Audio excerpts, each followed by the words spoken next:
hari pertama si Mang Ujang ini jualan friends, dia tuh udah dapet duit ya friends ya. Udah dapet duit sekitar 150 juta dari hasil jualan sate gagak itu friends.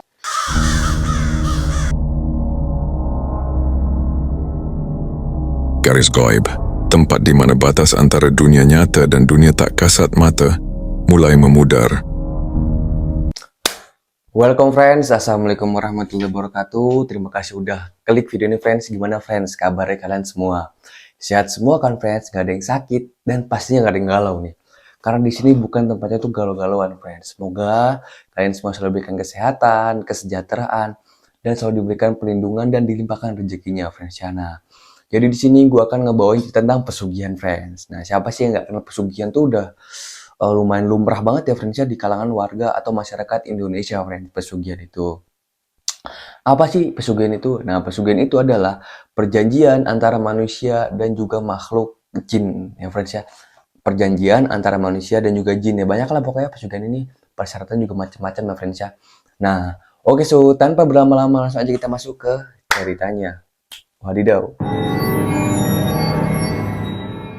Jadi friends, di suatu wilayah itu friends, ada keluarga yang lumayan kesusahan banget ya friends ya. Secara ekonomi dia susah, secara sosial juga susah. Pokoknya dia dikucilkan dari manapun friends. Dari keluarga yang dikucilkan, dari saudaranya apalagi dikucilkan. Nah, jadi di desa tersebut tuh namanya Mang Ujang friends. Nah, Mang Ujang beserta istrinya dan juga anak-anaknya ini bingung sekali friends. Karena secara ekonomi dia juga nggak mampu. Pokoknya serba kekurangan lah friends ya Mang Ujang ini. Apalagi Mang Ujang ini hanyalah seorang pedagang pedagang rongsok bisa dikatakan ya, mencari barang-barang bekas dan dijual lagi kayak kardus-kardus bekas, botol-botol bekas. Nah, si Mang Ujang ini friends, jadi sangat keterbatasan lah friends ya, secara ekonomi dan juga secara sosial tuh seringkali diremehkan, direndahkan dan juga dikucilkan friends si Mang Ujang ini.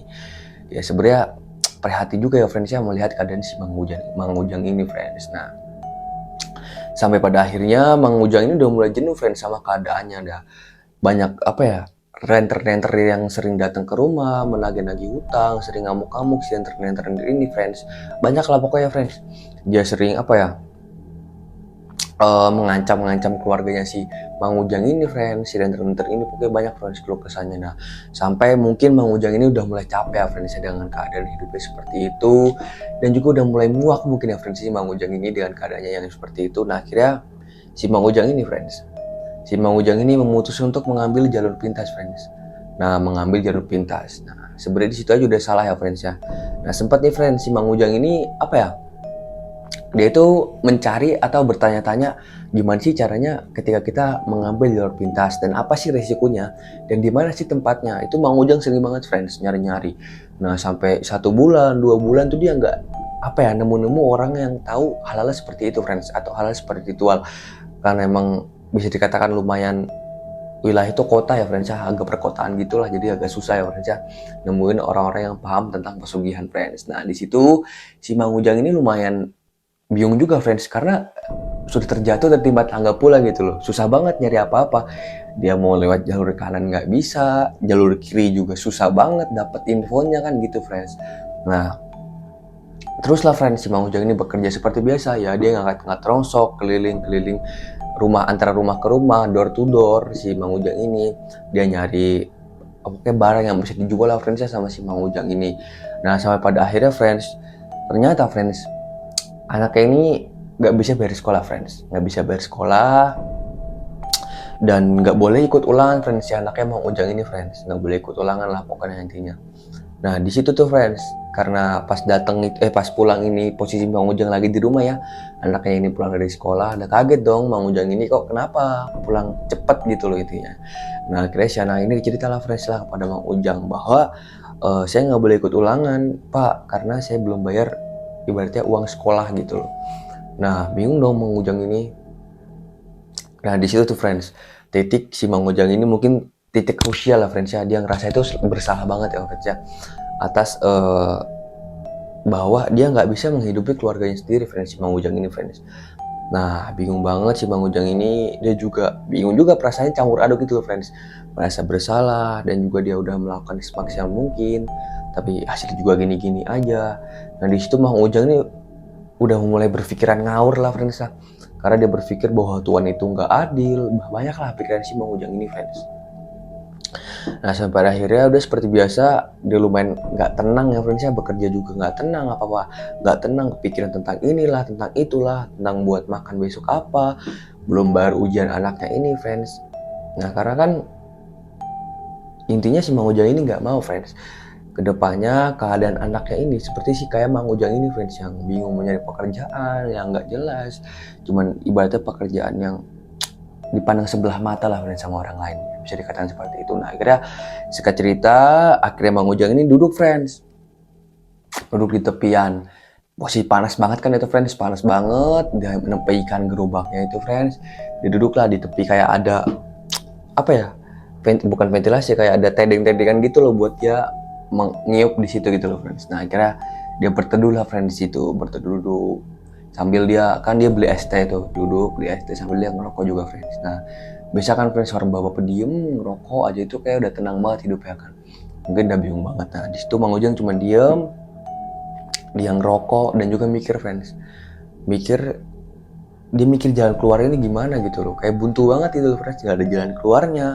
Pokoknya intinya masalah itu bertubi-tubi, itu ibaratnya kayak orang tuh digebukin terus gitu loh friends, kita nggak bisa nyerang nih, kayak dipokolin terus, kita harus defense terus friends.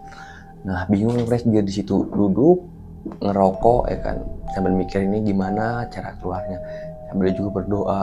Ya sebenarnya juga mikir juga kadang hidup itu emang nggak adil ya, ibaratnya gini-gini lah, banyak lah friends. Si Mang Ujang berpikirannya emang kayak gitu friends. Ketika orang itu sudah berada di titik krusial itu emang susah banget ya friends ya. Hanya iman yang friends, hanya iman yang bisa menolong kita ya friends ya. Nah akhirnya sudahlah friends, sudah lumayan reda, dan akhirnya Mang Ujang ini melanjutkan perjalanannya mencari barang-barang bekas friends. Bulan-bulan berlarut, hari-hari sudah hari demi hari sudah berlalu, bulan demi bulan sudah berlalu. Nah si Mang Ujang ini pusing banget friends, karena banyak banget nih friends rentenir itu yang datang ke rumahnya friends, dobrak-dobrak pintu, gedor-gedor pintu lah, pokoknya banyak banget friends dengan cara-cara kasar friends.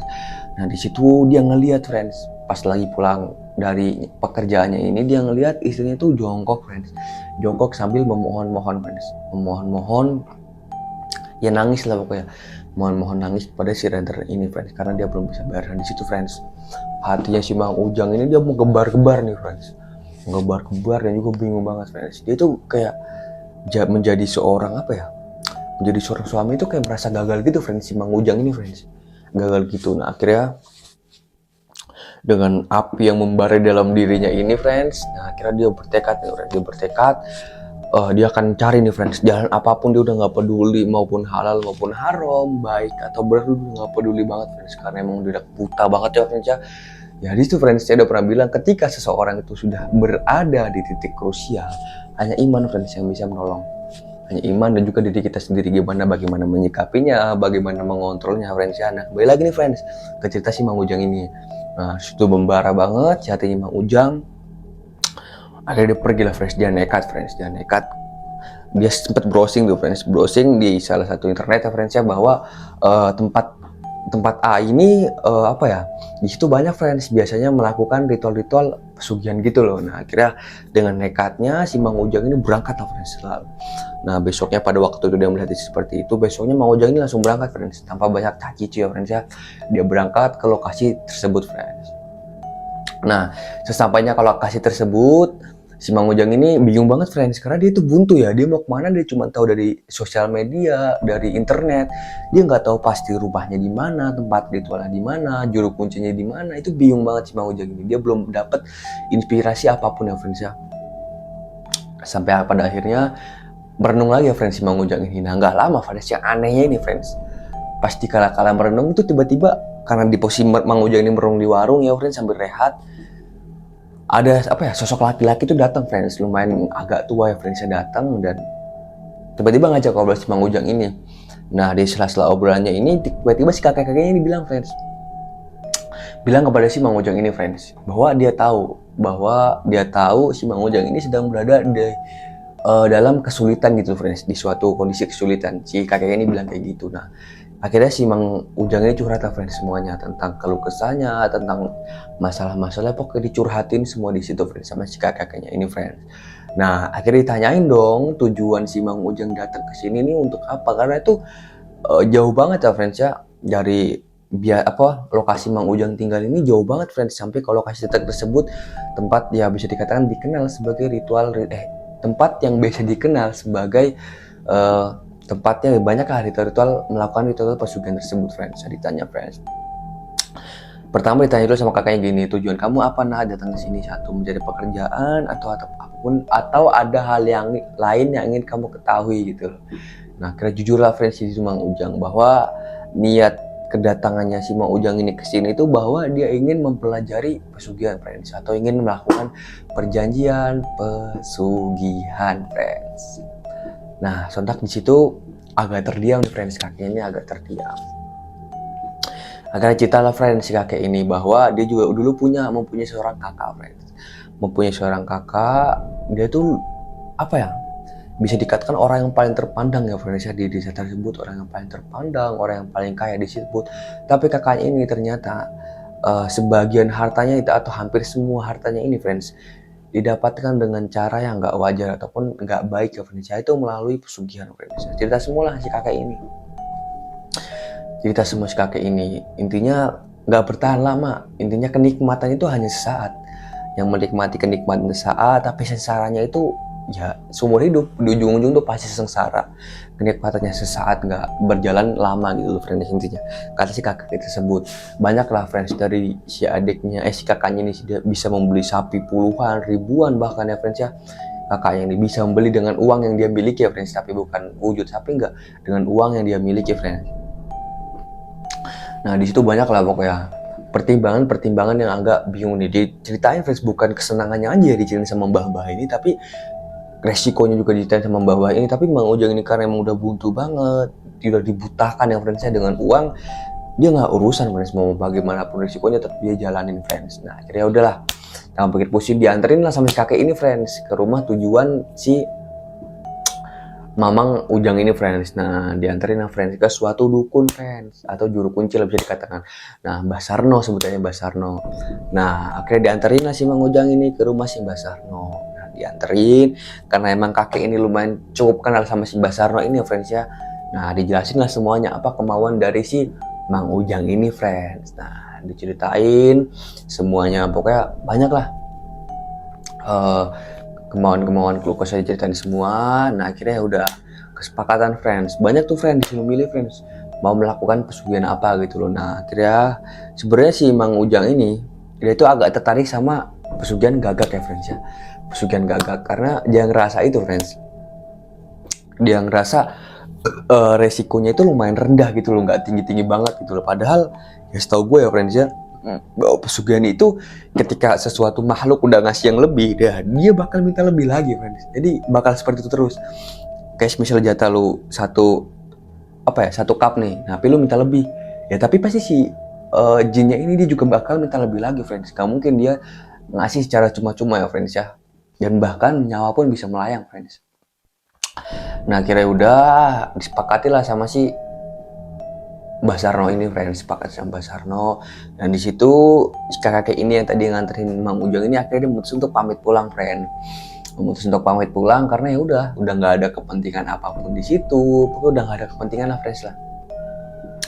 Nah akhirnya udah pulang lah pulang lah si kakek ini. Setelah pulang di situ cuma ada Mbah Sarno dan juga siapa namanya Mang Ujang ini friends. Nah di situ dimandiin lah friends si Mang Ujang ini. Diberitahu tujuan untuk dimandikan Mang Ujang ini menetralisir ya friends ya, entah menetralisir apa, pokoknya dimandiin lah pokoknya buat netral, biar bersih semua badannya gitu loh, nggak ada gangguan di saat nanti proses ritual gitu loh friends. Nah akhirnya udah dimandiin lah. Setelah dimandiin, nah akhirnya coba nih friends, dicoba nih sama si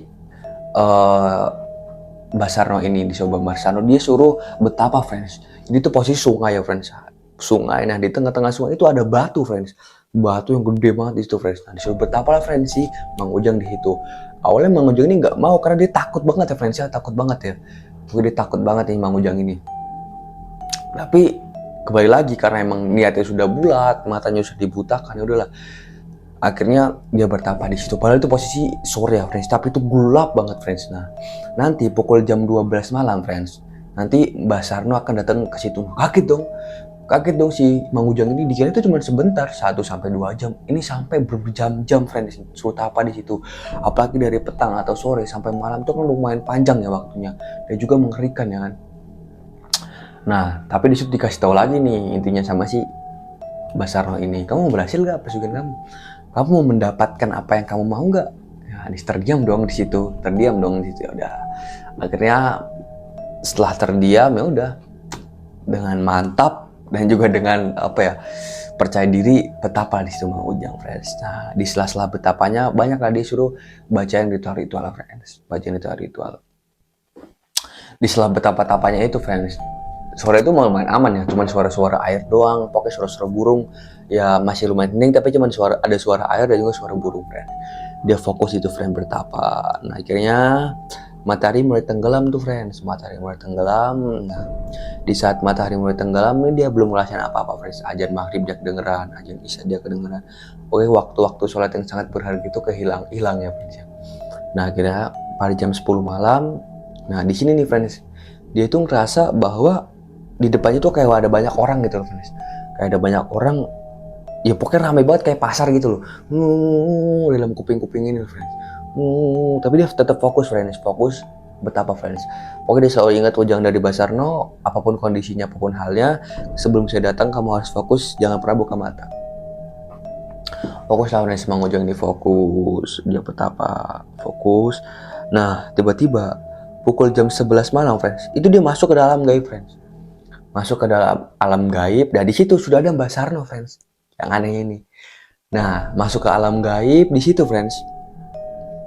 Dia ini ngerasa ya, itu pasar, friends. Pasar yang sangat rame, tapi orang itu cuman tanpa ekspresi berjualan. Jadi sini kayak di sini barang dagangannya nih. Nah, yang jualan itu cuma diem doang. Tapi banyak yang beli. Aneh kan? Beli, nggak ngomong apa-apa, cuma taruh duitnya. Beli, nggak ngomong apa, cuma taruh duitnya. Beli, nggak ngomong apa-apa, cuma taruh duitnya, friends. Nah, tapi di situ banyak hal-hal janggal, friends. Si Mang Ujang ini ngerasa ya, friends. Mang Ujang ini ngerasa bahwa banyak hal-hal yang janggal gitu loh, friends. Kayak banyak raut-raut wajah yang berdagang di situ itu, friends. Itu kayak satu secara terpaksa, dua kayak bukan setan. Intinya itu kayak apa ya? Orang-orang tuh kayak terpaksa banget loh, friends, jualan di situ gitu loh, friends. Nah, tapi Mang Ujang ini nggak mau pikir pusing, ya udahlah. Dia udah nggak mau pikir pusing, dan akhirnya dia memutuskan untuk kembali hati-hati di situ, friends. Nah, tiba-tiba Mbah Sarno menuntun, friends. Menuntun, dia ngasih tahu si A ini, si B ini, si C ini, pokoknya dia ngasih tahu sini-sini. Nah, nanti kamu berdagang di sini ya. Pokoknya kamu berdagang di sini. Nah, setiap malam kamu harus buru-buru nih. Jangan sampai kamu kelewat dari jam 12 malam karena pintu-pintu gaibnya akan tertutup gitu loh. Nah, kalau sudah lewat dari jam 12 malam. Mengangguklah Mang Ujang, mengangguk. Akhirnya ya udah, setelah dilihat-lihat, nah kaget nih, friends, tiba-tiba di ujung pasar itu, friends, dia ngelihat kayak ada sosok besar banget ya, friends ya. Dia besar banget, badannya hitam, mukanya itu nggak kelihatan, pokoknya cuma hitam doang, badannya gede gitu, berdiri di situ. Nah, sontak di situ Mbah Sarno, Mang Ujang ini kaget banget, friends, karena dia baru pertama kali melihat sosok begituan gitu ya, friends. Nah, dikasih tahu sama si Mbah Sarno ini bahwa si makhluk ini itu dia penjaga dari pasar ini, friends, gitu loh. Kasih tahu lah kepada Mang Ujang ini bahwa si makhluk ini adalah penjaga dari pasar ini gitu loh. Nah, sontak di situ agak deg-degan nih si Mang Ujang ini karena dia baru ngeliat, friend, makhluk yang sebesar itu dan mengerikan itulah intinya. Nah, ya udahlah, si Mang Ujang udah gak mau pikir pusing. Nah, akhirnya udah.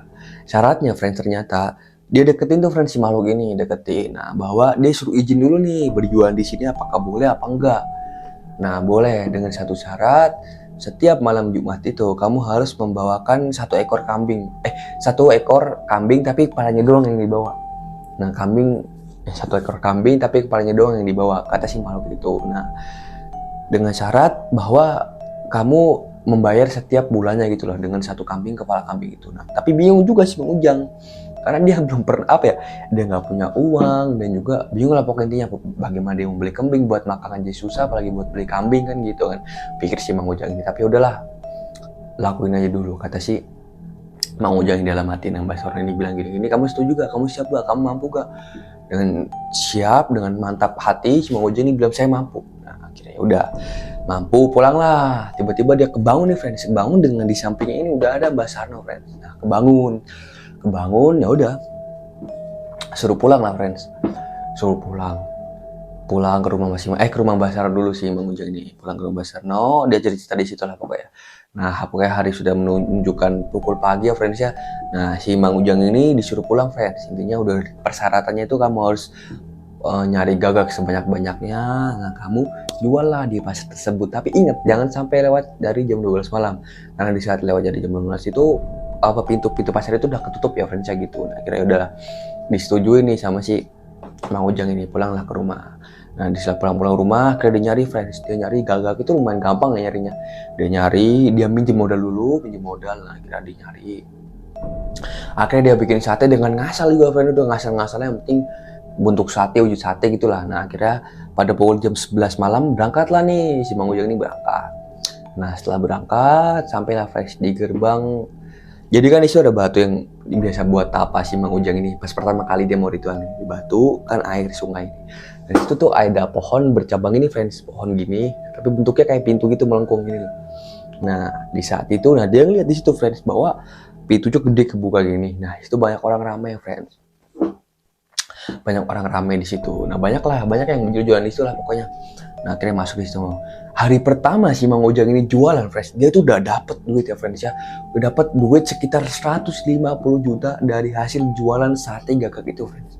Nah bingung kan, jadi satu sate gagak itu nggak nentu friends, harganya udah sembarang yang bayar aja, udah tinggal bayar gitu friends. Jadi sebenarnya satu sate itu kan biasanya kan 2.000 atau berapa kan, nah itu udah nggak usah bayarnya setengah, mau 100.000 mau 50.000, nah gitu friends. Jadi bayar tuh pada nggak ada nominalnya gitu loh, setengah mau bayar gitu loh. Nah sontak kaget banget tuh dia melongo Mang Ujang ini, dia ngeliat karena dia udah lama ya friends, karena dia udah nggak pernah megang duit segitu, apalagi ngeliat uang sebanyak itu friends. Si Bang Ujang ini kaget banget ya friends, yang ngeliat uang sebanyak itu. Di hatinya udah seneng banget nih, dia bisa bayar utang-utang, dia bisa bayar sekolah anaknya, dia bisa menghidupi keluarganya lah, intinya menghidupi keluarga kecilnya. Nah pulanglah friends, dia pulang dikasih tahu lah sama istrinya ini friends. Nah, sontak di situ friends, istrinya terharu banget friends, terharu karena dia baru banget ngeliat uang sebanyak itu friends. Nah tapi di sela-sela tahun itu istrinya itu bingung friends, si Mang Ujang ini dapat uang dari mana. Akhirnya jujur lah si Mang Ujang ini bahwa dia menjual sate gagak atau pesugihan sate gagak ya friends ya. Nah di situ istrinya mulai kecewa, ya agak sedikit kecewa juga ya friends ya, karena dalam agama pun nggak pernah ya friends ya mengajarkan pesugihan ini friends, apalagi musyrik ya kan, menduakan Allah. Nah tapi karena emang bingung juga istrinya, kepepet dari satu sisi kejepit ini, dari satu sisi kejepit ini juga. Ya udahlah, dia nggak bisa menyimpulkan apapun itu, dia juga nggak bisa membenarkan juga, dan juga dia nggak mau nyalahin suaminya gitu loh friends. Ya udahlah, hilangin terus. Hari mulai berlalu, bulan mulai berlalu, tahun mulai berganti. Nah dari situ nih friends, dari dia berjualan friends, di berjualan sate gagak itu dia bisa membeli mobil, rumah, motor, banyak lah pokoknya friends. Dia bisa membuka usaha sate beneran ya kan, dia bisa buka usaha sate beneran, dan juga dia punya pelongsok juga ya friends ya, si Mang Ujang ini. Banyak friends perkembangan selama 3 tahun tersebut friends. Nah tapi pas di 3 tahun ini friends, anaknya yang bisa ceria itu jadi kayak agak aneh gitu loh anak ini friends. Jadi kayak agak aneh, dan juga bisa dikatakan gila gitu ya friends ya, bisa dikatakan gila, gangguan jiwa gitu loh friends anak ini. Yang tadinya dia ceria banget laki friends, nah tiba sering ngamuk-ngamuk friends, ngamuk-ngamuk sendiri di kamar, aku nggak mau. Nah bingung dong friends, si Mang Ujang juga istri, kenapa sih sebenarnya si anak ini friends. Nah bingung banget, udah dibawa kemana-mana ke dokter, nggak ada yang bisa nanganin, bukan nggak ada sih, maksudnya nggak ada indikasi penyakit apapun gitu friends. Ya didiagnosa si anak ini ya baik-baik aja, nggak ada sakit apapun gitu loh. Ya udah, ke psikiater juga sama aja, ke rumah sakit jiwa, ahli dokter, pokoknya dokter yang ahli gangguan jiwa ini sama aja friends. Ya udahlah, akhirnya si Mang Ujang memutuskan cobalah kita ke Pak Ustadz, karena dia merasa bahwa kesalahannya dia itu melakukan pesugihan. Udah ke Pak Ustadz. Nah lumayan nih friends, ke Pak Ustadz terkenal ini friends. Nah dikatakan, saya nggak bisa bantu kalau kayak gini, soalnya kamu sudah melakukan perjanjian yang sangat berat. Gituin friends sama Pak Ustadz ya friends, karena bingung friends. Pak Ustadz dia udah apa ya, taruhannya nyawa gitu friends. Jadi dia nggak bisa bantu. Akhirnya dia mohon maaf, gue bisa bantu, udah pulang lah. Situ tuh Mang Ujang tuh udah bingung banget friends. Mang Ujang ini bingung banget. Ya udah, mau gimana ini? Masih dia mau diemin anaknya, dan akhirnya dia ikhtiar lagi friends. Dia ikhtiar mencari kekayaan yang lumayan besar ya friends. Nah, kekayaan yang lumayan besar. Nah akhirnya tanpa dia mengungkapkan apa yang terjadi sebenarnya, si Pak Kiai ini udah tahu friends bahwa si Mang Ujang ini melakukan pesugihan gitu loh friends. Nah, sempat di dalam hati agak menyesal juga ya Pak Kiai, karena dalam agama sudah jelas itu nggak boleh gitu loh, itu nggak boleh, haram dah intinya, nggak boleh pokoknya. Nah, tapi si Mang Ujang ini tetap melakukan. Ya udahlah, dibantulah sama Pak Kiai tersebut, dibantu banyak lah friends lah, dibantu inilah, dibantu itulah, pokoknya banyak banget lah dibantu sama Pak Kiai tersebut. Nah sampai pada akhirnya lumayan mendingan nih friends ya, anaknya sih Mang Ujang ini lumayan mendingan. Nah tapi friends, selama 3 bulan ini friends, pas dari pengobatan ini ya, tiba-tiba friends anak ini menghembuskan napas terakhirnya friends, dengan posisi yang aneh friends. Dia lendetan di kasur gini dan matanya melotot, dan tangannya friends kaku friends, ini doang kayak ngilang gitu friends, seperti itu friends. Nah kaget dong Mang Ujang dan juga istri itu, dia sedih banget friends yang ngelihat anaknya seperti itu ya friends. Selama 3 tahun kejayaannya ini friends, ternyata anaknya jadi korban ya friends. Padahal dia nggak tahu apa-apa, dia hanya seorang anak yang nggak tahu apa intinya lah, jadi korban gitu. Nah di situ tuh friends Mang Ujang frustasi banget, dia merasa bersalah, pokoknya banyak banget lah friends lah, penyesalan di situ friends. Nah sampai saat ini friends, Mang Ujang itu tiba-tiba pergi dari desa tersebut ya friends ya, pergi dari desa tersebut. Dan sampai saat ini friends gak ada yang tahu nih friends endingnya gimana nih Mang Ujang berserta istrinya juga. Jadi pasca kematian anaknya ini, Mang Ujang memutuskan untuk pindah dari desa tersebut ya friends ya, pindah entah kemana, rumahnya ditinggal, dia cuma bawa mobil. Dan juga di situ survei ya friends ya, dalam rumah itu banyak banget perhiasan-perhiasan, motor-motor yang ditinggalin. Si Mang Ujang ini cuma bawa mobil satu doang friends, dan juga tanah-tanahnya itu masih banyak. Nah selama 5 tahun friends, si Mang Ujang ini udah nggak pernah balik lagi ke desa tersebut friends. Nah jadi gitu friends ceritanya. Oke friends, thank you friends yang udah stay dari awal sampai akhir friends. Nah buat kalian nih yang mau ngirimin cita-cita mistis ataupun cita-cita horor, bisa banget nih langsung kirimin ke Gmail bawah ini ya friends ya. Nah kurang lebihnya mohon maaf ya friends ya. Akhir salam, wassalamualaikum warahmatullahi wabarakatuh. Wadidaw.